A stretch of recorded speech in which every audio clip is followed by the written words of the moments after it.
Yo, my name is Justin Estes, and this is the Untitled Coaching Podcast. And this is for the coaches. We started doing some segments or episodes that we are gearing towards coaches and gym owners. And today I'm going to be talking to you, the young coach who may or may not be very excited about joining a coaching team. So, as part of our adventure today, I'm going to tell a little bit about myself. I was an athlete in high school and in college, and when I got done playing sports, I fumbled around some jobs and did this as a side hustle. Loved doing it, really enjoyed my time in the CrossFit space, so much so that I'm now a gym owner. Lessons that I wish I would have learned sooner, but I'm glad that I learned them. We're going to talk about today. The first would be to be very aware of how you present yourself in all situations as it pertains to being a coach. So when I first wanted to be a coach, I went from obviously being a member at our gym. If you're going to coach here at 3Q Fitness, you're going to start out as a member. You're going to start out as a member and not tell people that you're wanting to coach with us. We want to see if the vibe fits. So I've been a member here for a few years, and the vibe definitely fit. Really enjoyed being a part of the community and really loved everything that the community stood for. The thing that is tough is making that transition from mentee to mentor, from person following the plan to person giving and implementing the plan. I don't tell anybody that you have to be able to do muscle ups or run a sub 6-minute mile to be an effective coach. You just need to humble yourself. You just need to be able to be emotionally mature, have a level of understanding that you may or may not be able to do certain movements and you don't have to flex on people.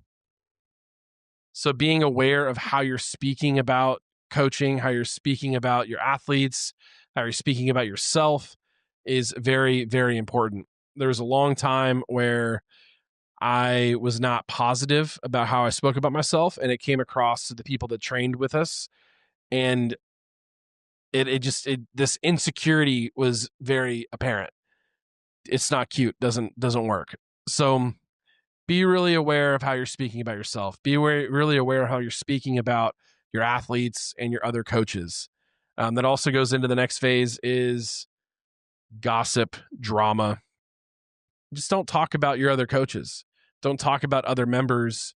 Don't talk about anyone, really. That's just a good rule for life, unless they're in the room or unless it's glowing praise. If you were to ask coaches that coached with us in 2013, 14, 15, they would tell you that I talked a lot. And my justification was that it was for the betterment of the team. And a lot of times it was rooted in insecurity.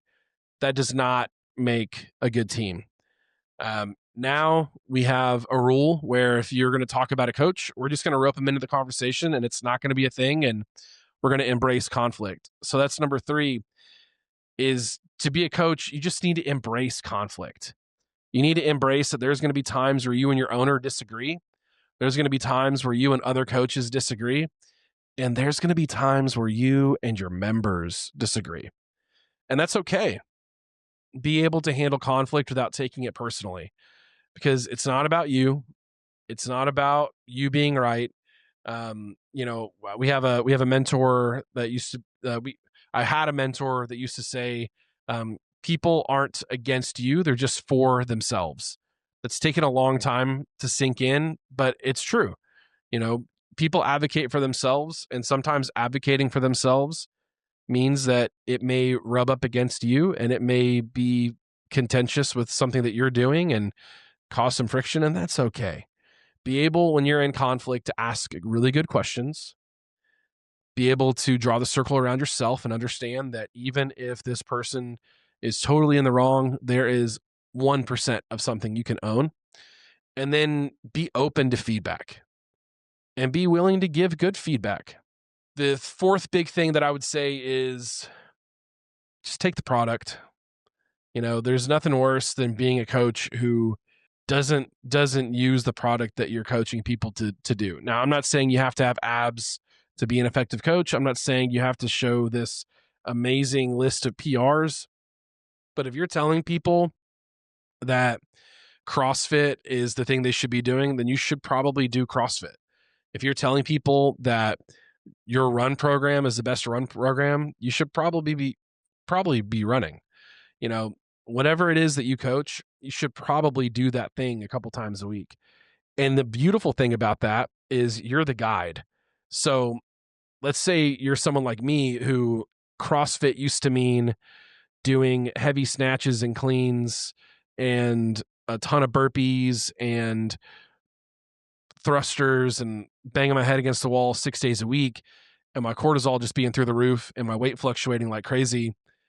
And I get to the point where I get into my 30s and I'm like, I need some balance. Awesome. Own it. Own that with your clients. My gym understands that we do CrossFit. We also do a lot of recovery stuff. We have a lot of functional bodybuilding days. We have a lot of hypertrophy days. We have a lot of just single modality, low zone 2 days. There's a lot of times that for quality is the stimulus on the whiteboard, because that's how my training looks. And I've seen that completely change my life in the last 5 years. So why not do that for my clients?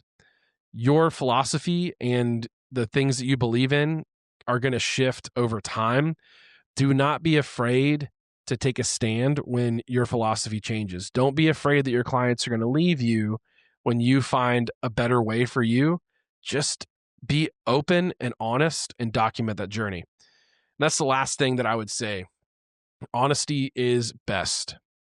If you're an owner and you're considering changing your rates, you're considering opening or closing a class, you're considering starting a program, or you're considering pivoting your business in any way, any change that might impact your members, be honest on why you're making that change. Last year, I closed a class for a couple days because it was the start of the school year, and all of my coaches, except for one, have kids. The one that doesn't have kids teaches full time.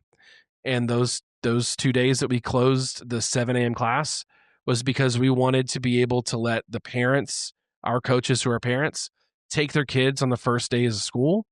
We also wanted to let our coach who teaches be able to get to school early enough on those 2 days. And I was super transparent about it. If you're an owner and you're listening, you're like, well, that's ridiculous. Our people loved it. Our people texted me those 2 days and said, I think it's amazing that you're doing that so you can be there for your kids.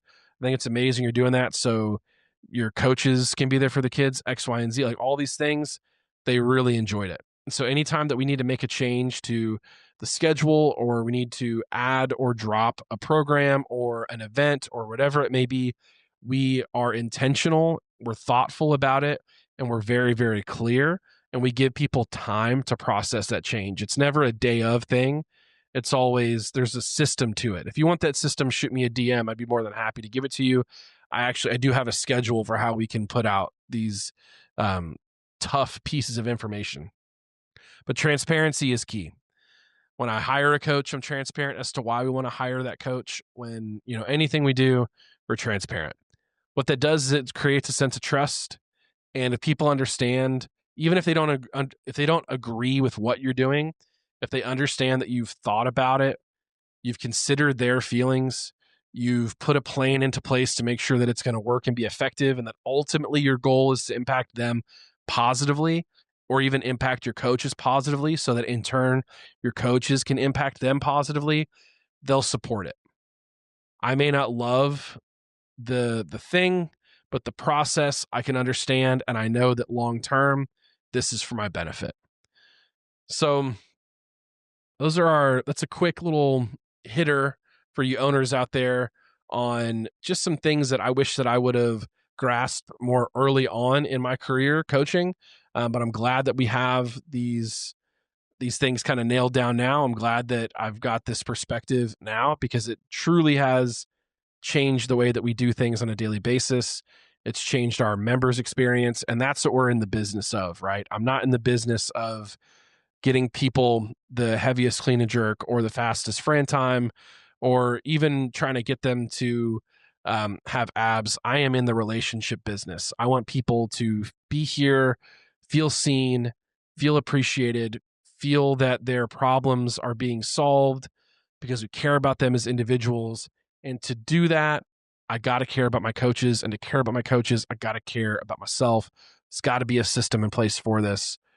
So keep an eye on these episodes with this icon for the coach specific or the owner specific topics. And we will create some more sequences on some of these processes so you guys can take some notes and implement these strategies at your own gym.